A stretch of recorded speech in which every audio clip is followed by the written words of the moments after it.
দশম শ্রেণীর সুপ্রিয় শিক্ষার্থী বন্ধুরা, আসসালামু আলাইকুম। তোমাদের সকলকে স্বাগতম মেরিল্যান্ড ইন্টারন্যাশনাল স্কুলে।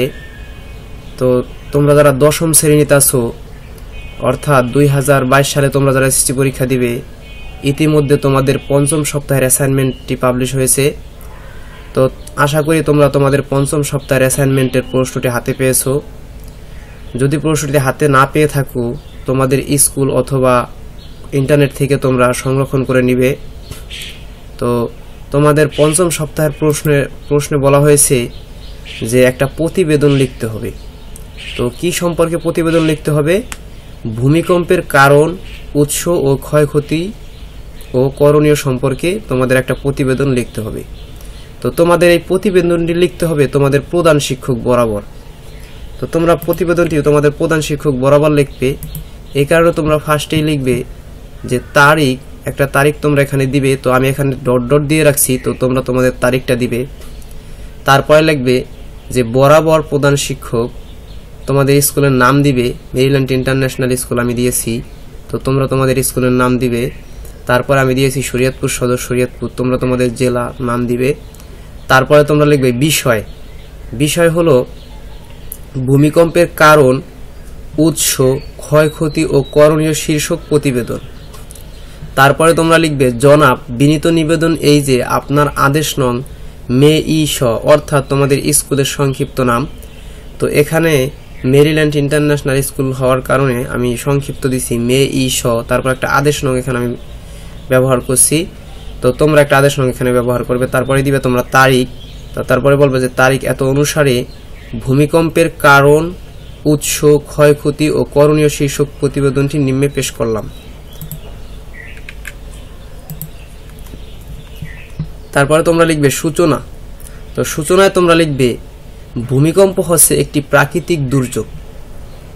পৃথিবীর বহু দেশে এবং বহু অঞ্চলে এই প্রবণতা লক্ষ্য করা যায়। সভ্যতার বহুল ধ্বংসলীলার কারণ হিসেবে ভূমিকম্পকে দায়ী করা হয়। ধারণা করা হয় গত 4000 বছরে ভূমিকম্পের ধ্বংসলীলায় পৃথিবীর প্রায় 1,50,000 মানুষ মারা গেছে। নানা প্রাকৃতিক প্রক্রিয়ায় ভূপৃষ্ঠের পরিবর্তন হচ্ছে। বিজ্ঞানীরা মনে করেন যে ভূত্বকের নিচে অসংখ্য তেজস্ক্রিয় পদার্থগুলো থেকে তাপ বিচ্ছুরিত হয়। এই তাপ সঞ্চিত হয়ে পৃথিবীর অভ্যন্তরে পরিচলন স্রোতের সৃষ্টি হয় এবং সেখানে প্রবল শক্তি উৎপন্ন হয়ে ভূত্বকের বিভিন্ন অংশে আলোড়ন ও পরিবর্তন সাধন করেছে। অভ্যন্তরীণ শক্তি দ্বারা ভূত্বকের এই পরিবর্তন আকস্মিক প্রক্রিয়া ও ধীর প্রক্রিয়ায় অনুষ্ঠিত হয়। আকস্মিকভাবে পরিবর্তনকারী শক্তির মধ্যে ভূমিকম্প ও আগ্নেয়গিরি প্রধান। কখনো কখনো ভূপৃষ্ঠের কতক অংশে হঠাৎ করে কোনো কারণে কেঁপে ওঠে। এ কম্পন অত্যন্ত মৃদু ও প্রচণ্ড হয়ে থাকে, যা মাত্র কয়েক সেকেন্ড স্থায়ী হয়। ভূপৃষ্ঠের এরূপ আকস্মিক ও ক্ষণস্থায়ী কম্পনকে ভূমিকম্প বলে। ভূ অভ্যন্তরের যে স্থানে ভূমিকম্পের উৎপত্তি হয় তাকে ভূমিকম্পের কেন্দ্র বা ফোকাস বলে। কেন্দ্রের ঠিক সোজাসুজি উপরের ভূপৃষ্ঠের নাম উপকেন্দ্র বা ইপিসেন্টার। কম্পনের বেগ উপকেন্দ্র হতে ধীরে ধীরে চারদিকে কমে যায়। 4টি দেশের ভূমিকম্পের কারণ ও উৎস নিম্নে সম্প্রতি সংঘটিত বিশ্বের কয়েকটি দেশের বড় ধরনের ভূমিকম্পের কারণ, উৎস, ক্ষয়ক্ষতি সম্পর্কে আমার সংগৃহীত তথ্য অনুযায়ী তালিকা প্রস্তুত করে উপস্থাপন করা হলো।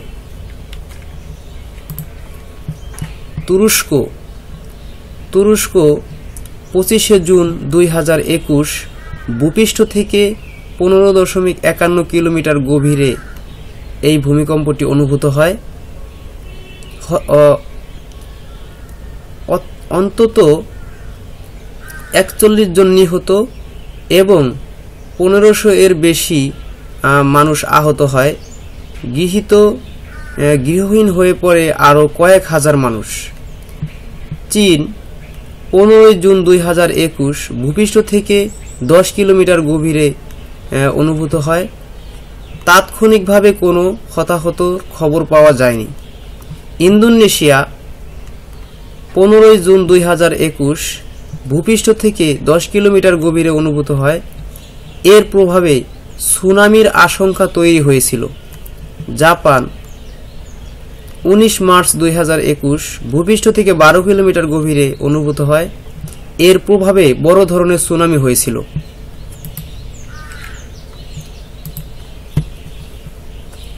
প্রাকৃতিক কারণ: 1. পাতের চলনজনিত ভূমিকম্প। পৃথিবীর ভূত্বক কতগুলো ছোট বড় চলনশীল পাতের সমন্বয়ে গঠিত।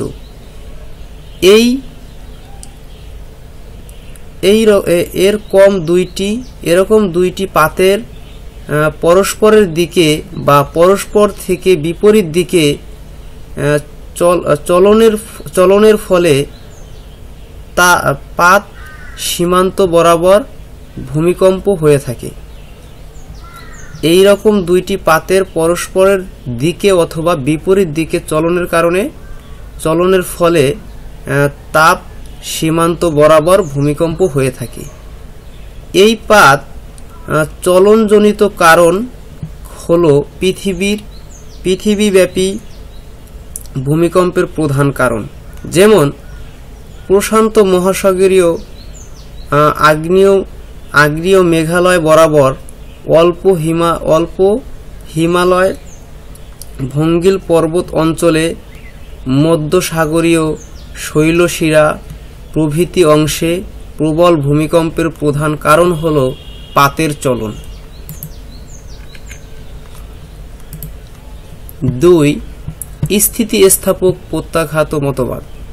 পৃথিবীর ধ্বংসাত্মক ভূমিকম্পগুলির কারণ হিসেবে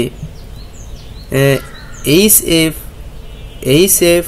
রিড স্থিতিস্থাপক প্রত্যাঘাত মতবাদ প্রকাশ করেন।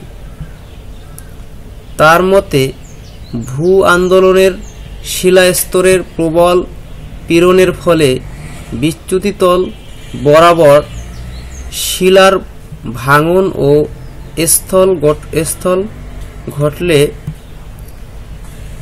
স্থলন ঘটলে আকস্মিক ভূমিকম্পের সৃষ্টি হয়।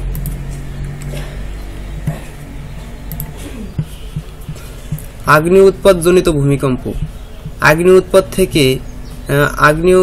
আগ্নেয়গিরি থেকে আগ্নেয় উৎপাতের সময় ভূমিকম্প অনুভূত হয়। সাধারণত যেসব আগ্নেয়গিরি বিস্ফোরণ সহকারে অগ্নি উৎপাত ঘটায় তার আশেপাশের অঞ্চলগুলিতে প্রবল ভূমিকম্প অনুভূত হয়। 4. ভূগর্ভস্থ বাষ্পরাশির চাপ। ভূগর্ভের মধ্যে সঞ্চিত বা বাষ্পপুঞ্জের পরিমাণ যখন অত্যাধিক হয়ে যায় তখন তা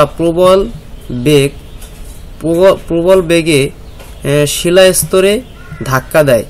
এর ফলে ভূমিকম্প অনুভূত হয়।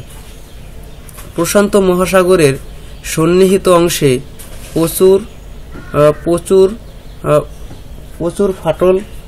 প্রচুর ফাটল থাকার কারণে অভ্যন্তরীণ বাষ্পজনিত ভূমিকম্প প্রায়ই দেখা যায়।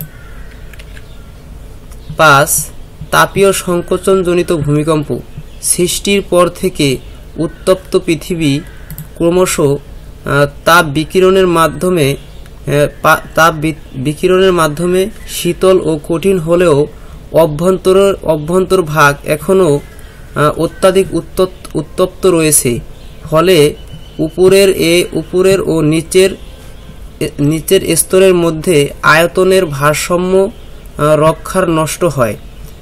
তাই ভারসাম্য রক্ষার জন্য ভূপৃষ্ঠের কিছু অংশ অবনমিত হয়ে ভাঁজের সৃষ্টি করে। পুনর্বিন্যাসের সময় মাঝে মাঝে ভূমিকম্প হতে পারে। 6 ভূমিধস, ভূপৃষ্ঠের উপরিভাগে বিশেষত পর্বত অঞ্চলে যখন ধস নামে এবং তার ফলে খাড়া ঢাল বরাবর বিশাল পাথরের স্তূপ প্রবল বেগে নিচে পতিত হয়, তখন তার প্রভাবে ভূমিকম্প অনুভূত হয়। ভূমিকম্পের মানবসৃষ্ট বা মনুষ্যসৃষ্টের কারণ: 1 ভূগর্ভের বিস্ফোরণ। বর্তমান সময়ে বিভিন্ন দেশগুলি প্রায় ভূগর্ভে পারমাণবিক বিস্ফোরণ ঘটিয়ে থাকে, যার ফলে সেই বিস্ফোরণের কেন্দ্রে পার্শ্ববর্তী অঞ্চলে তীব্র ভূমিকম্প অনুভূত হয়। 2 কৃত্রিম জলাধার। নদীতে বাঁধ দিয়ে কৃত্রিম জলাধার নির্মাণ করলে জলাধারের সঞ্চিত জলের প্রচুর চাপে এবং সেই স্থানে ভূগঠন সুস্থিতি না হলে ভূমিকম্প সৃষ্টি হতে পারে। যেমন 1967 সালে মহারাষ্ট্রের কয়না নগরে কয়না বাঁধে সঞ্চিত জলরাশির চাপে ভূমিকম্প হয়েছিল। বাংলাদেশের অধিক ভূমিকম্প প্রবণ অঞ্চল: বৃহত্তর সিলেট, ময়মনসিংহ, রংপুর সহ উত্তর ও উত্তর পূর্বাঞ্চল। বাংলাদেশের কম ভূমিকম্প প্রবণ অঞ্চল: বৃহত্তর রাজশাহী, পাবনা, কুষ্টিয়া, যশোর, ফরিদপুর, খুলনা, বরিশাল, পটুয়াখালী এবং নোয়াখালী অঞ্চল। তো এখানে তোমাদের মানচিত্রে যেই ছোট ছোট রেড দেওয়া আছে, এখানে কম মাত্রার ভূমিকম্প হয়েছে এবং বড় বড় রেড দেওয়া আছে, এখানে অধিক মাত্রার ভূমিকম্প হয়েছে। আর যেখানে গোল বৃত্ত দেওয়া হয়েছে সাদা অংশে, এখানে প্রলয়ঙ্কারী যেই ভূমিকম্পটা আছে এই ভূমিকম্পের চিহ্নিত করানো হয়েছে। তো এটা তোমরা দেখে নিবে। তারপরে স্বেচ্ছাসেবক হিসাবে আমার করণীয়: 1 সকলের মধ্যে সচেতনতা বৃদ্ধি করতে পারি। 2 ভূমিকম্প হলে তাৎক্ষণিক করণীয় সম্পর্কে সবাইকে সচেতন করতে পারি। 3 আশ্রয় কেন্দ্র এর ব্যবস্থা করতে পারি। 4 দুর্যোগ বার্তা প্রচার করতে পারি। 5 অনুসন্ধান ও উদ্ধার কাজে নিয়োজিত হতে পারি। 6 প্রাথমিক স্বাস্থ্য সেবা দান করতে পারি। 7 ত্রাণ সামগ্রী প্রদান করতে পারি। করণীয়: বাংলাদেশে বড় ধরনের ভূমিকম্প হলে স্বেচ্ছাসেবক হিসাবে আমি যেসব ভূমিকা রাখবো তা নিম্নরূপ: 1 জনসচেতনতা বৃদ্ধি। 2 ভূমিকম্প মোকাবিলায় প্রস্তুতি। 3 ভূমিকম্পর পরবর্তী উদ্ধার, ত্রাণ ও পুনর্গঠন কর্মসূচি ইত্যাদি। ক ভূমিকম্পে দালান কোঠরির নিচে পড়ে অসংখ্য মানুষের মৃত্যু হয়। সম্ভাব্য ভূমিকম্পের প্রস্তুতি ও ক্ষয়ক্ষতি প্রশমনে জনসচেতনতা বৃদ্ধি একান্ত প্রয়োজন। ভূমিকম্পে জনসাধারণের করণীয় সম্পর্কে যেমন ভূমিকম্পের আগে, ভূমিকম্পের সময় ও ভূমিকম্পের পরে কি করা উচিত সে বিষয়ে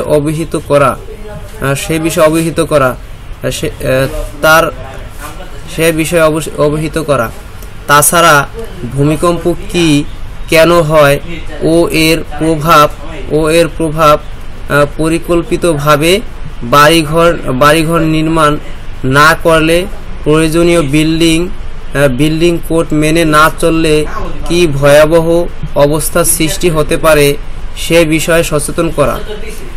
নিচে ভূমিকম্পের আগে, পরে ও ভূমিকম্পের সময় জনসাধারণের করণীয় সম্পর্কে আলোচনা করা হলো।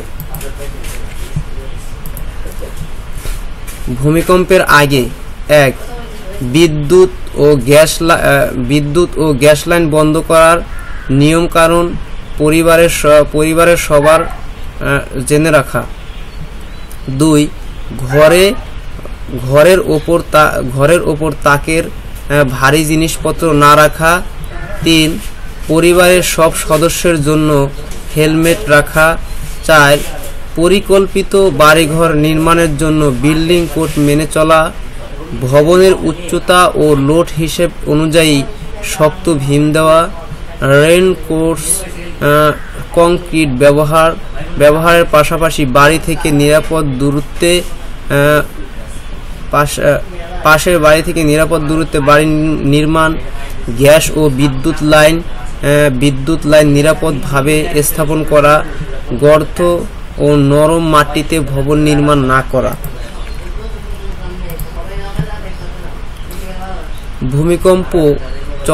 ভূমিকম্প চলাকালে 1. নিজেকে ধীর স্থির ও শক্ত রাখা। বাড়ির বাইরে থাকলে ঘরে প্রবেশ না করা। 2. একতলা দালান হলে দৌড়ে বাইরে চলে যাওয়া। তাছাড়া বহুতল দালানের ভিতরে থাকলে টেবিলে বা খাটের নিচে যাওয়া ও কাচের জিনিসের কাছ থেকে দূরে থাকা। লিফট ব্যবহার না করা। 3. উঁচু দালানের জানালা বা ছাদ থেকে লাফ দিয়ে নামার চেষ্টা না করা। ভূমিধসে পড়ার সম্ভাবনা আছে এমন উঁচু ভূমি থেকে দূরে থাকা। 4. ভূমিকম্পের সময় বিদ্যুৎ ও গ্যাস সংযোগ বিচ্ছিন্ন করা। ভূমিকম্পের পরে 1. ক্ষতিগ্রস্ত ভবন থেকে ধীরস্থির ও শৃঙ্খলবদ্ধভাবে বের হওয়া। 2. রেডিও টেলিভিশন থেকে জরুরি নির্দেশনাবলী শোনা এবং তা মেনে চলা। বিদ্যুৎ গ্যাস টেলিফোন লাইনে কোনো সমস্যা আছে কিনা পরীক্ষা করে নেওয়া ও প্রয়োজনীয় তাৎক্ষণিক ব্যবস্থা গ্রহণ করা। 4. উদ্ধার কাজে নিজেকে নিয়োজিত করা। অস্থায়ী আশ্রয়স্থলে ক্ষতিগ্রস্ত লোকদের নিয়ে যাওয়ার ব্যবস্থা করা। যোগাযোগ ব্যবস্থার পুনঃপ্রতিষ্ঠা, সার্বিক সহযোগিতা করা। সরকারি সংস্থাগুলোকে আইন শৃঙ্খলা রক্ষায় সহযোগিতা করা।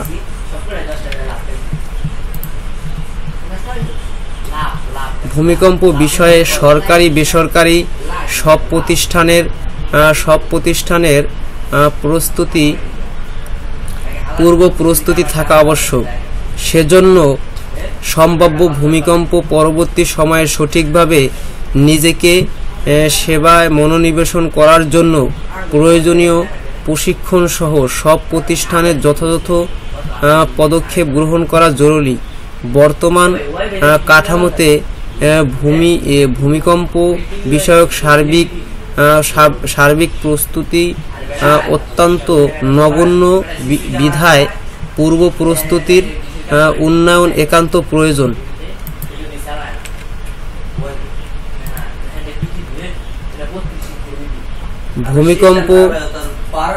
ভূমিকম্প পরবর্তী উদ্ধার ও ত্রাণ কর্মসূচি নিশ্চিত করতে হবে। উদ্ধার কর্মসূচি অভাবে অসংখ্য মানুষের প্রাণহানি ঘটে থাকে, বা উদ্ধার কর্মসূচির অভাবে অসংখ্য প্রাণহানি ঘটে থাকে। পূর্ব প্রস্তুতি, দক্ষ প্রশিক্ষণ, উন্নত প্রযুক্তি, শক্তিশালী নেটওয়ার্ক উদ্ধার কর্মকাণ্ডের মূল চাবি। তাছাড়া ক্ষতিগ্রস্ত লোকদের জন্য প্রয়োজনীয় ত্রাণ, ঔষধ, চিকিৎসা সেবা নিশ্চিত করার ব্যবস্থা করা। স্বাস্থ্য অধিদপ্তর এবং বিভিন্ন বেসরকারি প্রতিষ্ঠানের মধ্যে একটি চমৎকার সম্পর্ক থাকা জরুরি। তারপরে তোমরা শেষে লিখবে প্রতিবেদকের নাম ও ঠিকানা, তারপরে শ্রেণী, বিভাগ, রোল, প্রতিষ্ঠানের নাম, তারপরে প্রতিবেদন তৈরির তারিখ, তারপরে প্রতিবেদন তৈরির সময়। তো আশা করি তোমরা আজকের এই অ্যাসাইনমেন্টটি সুন্দরভাবে বুঝতে পেরেছো।